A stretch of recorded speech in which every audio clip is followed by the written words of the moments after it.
নমস্কার। রং নিয়ে বহু মানুষের বহু রকম সুচিন্তা দুশ্চিন্তা দুরকমই রয়েছে যে আমার কোন রংটা শুভ, আমার কোন রংটা অশুভ। তাহলে অনেকেরই কালো রং নিয়ে একটা ব্যাপার থাকে যে শুভ না অশুভ। তাহলে আমার বক্তব্য হচ্ছে কালো রং কাদের জন্য শুভ। দেখবেন যাদের জন্ম কুণ্ডলিতে বা হাতে রাহু খুব ভালো আছে, রাহু খুব হাই পাওয়ারে রয়েছে, তাদের জন্য কালো রংটা বিশেষ করে শুভ হবে।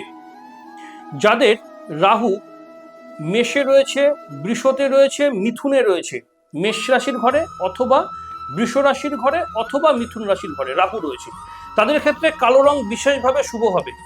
যাদের রাহু তুঙ্গ ক্ষেত্রে ভাগ্যস্থানে বা কর্মস্থানে বা আয় স্থানে রয়েছে, 9th house or 10th house or 11th house, তাদের ক্ষেত্রে কালো রংটা বিশেষ শুভ হবে। তারা কালো রং পরে যেখানে যাবে সাকসেস পাবে কনফার্ম। সারা জীবন ধরে কালো ব্যবহার করুক, কোনো রকম অসুবিধা হবে না। কালো রং এই ব্যক্তির জন্য শুভ, বাদ বাকি ব্যক্তির ক্ষেত্রে কালো রং বিশেষ শুভ নাও হতে পারে।